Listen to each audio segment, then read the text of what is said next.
my friend, estimated profit. Let's try and keep this video underneath 5 minutes. So we're gonna be playing F sharp minor first. We're gonna bar across the whole second fret and play on the A and the D string, what looks to be like an E minor. Ta-da! The feeling we're gonna have is a, which feels very reggae. So we've got a palm mute, down, up. So we can have,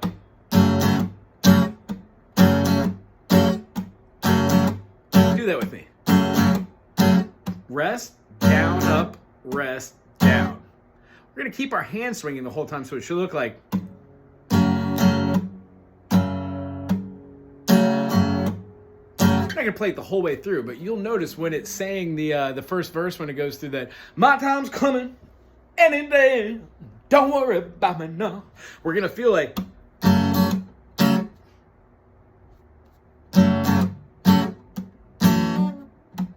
It's gonna feel like this. F sharp minor does that twice. My time's coming any day. And then take a B minor 7. And then you can put this or this in. Both work. I'm gonna show you another way to use the F minor in this inversion, which looks like a backwards D7. So if you can play a D major 7, and a D dominant 7, you can move that shape horizontally, whoop, and then scoot that all the way up to the 6th fret. When you do that, you get an F sharp minor. Teeter-totter, make that same shape with the other fingers. Take the first finger off, put the second where the first was, put the third where the second was, and bring the pinky to get that. Lay down your first finger on the high E string, and you get, notice how that feels? That's the look and sound you're going for. Boom, down, down, down, down,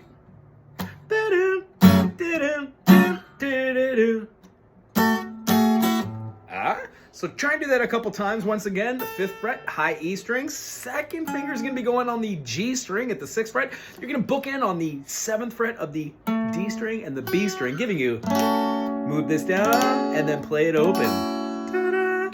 What happens when we have boom?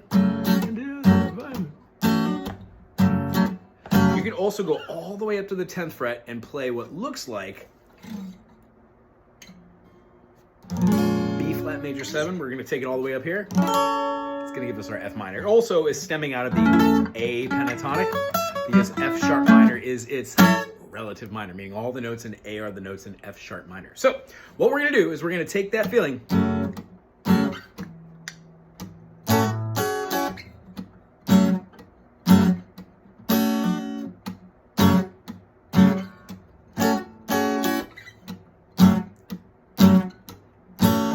that same movement I did there without even having to move. If you're playing in the dark or you don't want to move around the fretboard, you can also play the F sharp minor and use your pinky for the.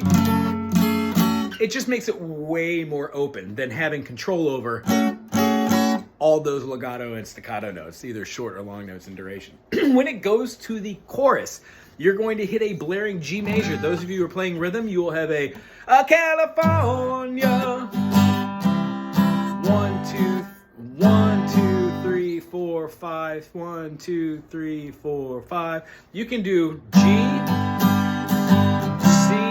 G, C, down, down, up, down, up, down, down, down, down, up, down, up, down, down, down, down, up, down, up, down, down, down, up, down, up, down, down, down, up, down, up, down, down, down, up, down, up, down. Why I show like that, it keeps the hand constantly moving so you never drop rhythm. California, so F, C, G, C, C, G, F, C, G, C, G, F, C, C, G, F. Goes back into the F sharp minor. I play F sharp minor 7 and throw down the.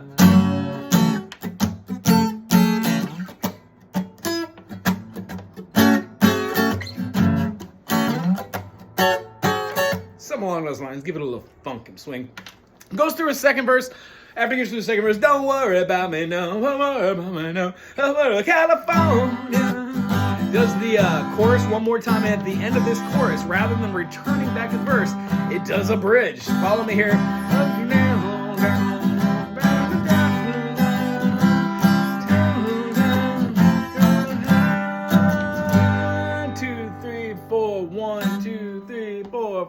D minor. Now call down thunder in E7, say D minor, E7. So D minor, D major. Switch these, so you have the F on this, and then the second finger still playing the A, boom, boom, boom, but now it's with another finger. D minor, if you want, you can move this finger down and play these little bookends. This happens to look exactly like the aforementioned chord that we use for it, which is in the F sharp. This just happens to be it over the D minor. So when we do from the D minor, we're gonna walk this over down to the E7, which is an E major, first finger, first fret, G string to make a G sharp. We're gonna have our second finger on the A string at the second fret of that string, second finger. And then we're gonna leave the D string open to give it E7. If you want, you can put your pinky or your third finger up on the B string at the third. It just gives the high D, which sounds great too. You could also play the aforementioned D major 7, D dominant 7, leading at the 7th on the A, and that gives you an E7 as well. Crazy how the shapes look the same, huh? Anywho, here's what it looks and feels like.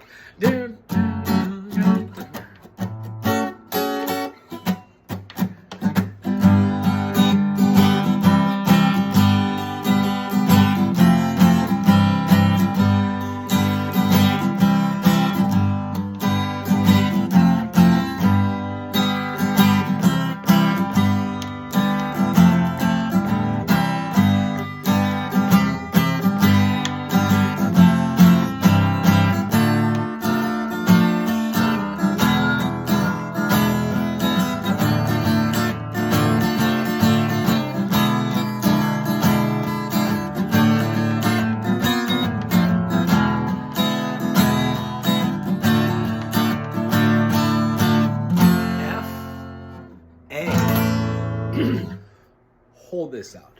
B minor, 1, 2, 3, 4, 5. D minor, A minor, G minor, B flat minor, C sharp minor, B flat major, and then back to the groove of the G.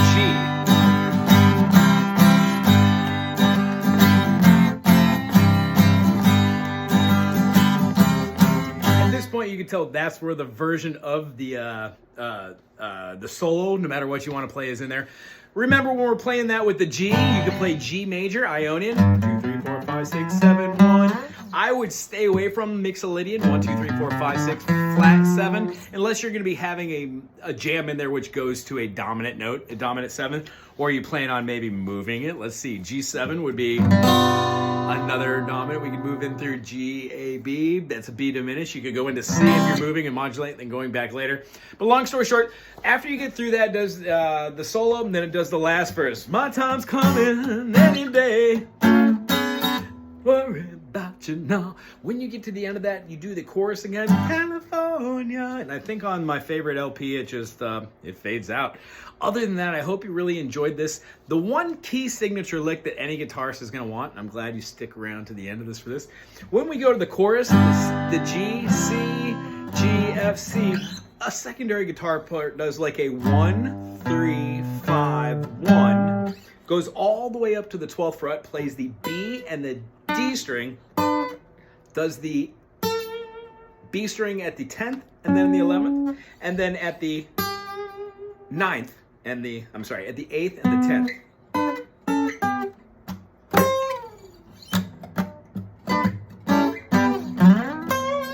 You can do either one. You can go right above it for your C major, or you can follow that all the way up. The two shapes are going to be double bars on the same fret, or one down and a finger in front. This gives you the 3 and 5, I believe.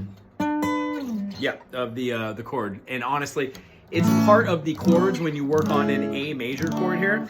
A, B minor, C sharp minor, D major, E major, F sharp minor. We're gonna have a G sharp diminished, but for those of you who aren't keen on your G sharp diminished, just go to your 5th, A, B, C, D, E, and turn that into a E7, and you get your G7-ish type of dominant moving chord.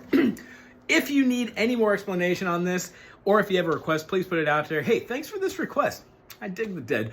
A little longer than 5 minutes, as dead tends to be. If you have any more questions, or you want to subscribe, or you want to yell at me in the comments, feel free. We're here for you. Aloha.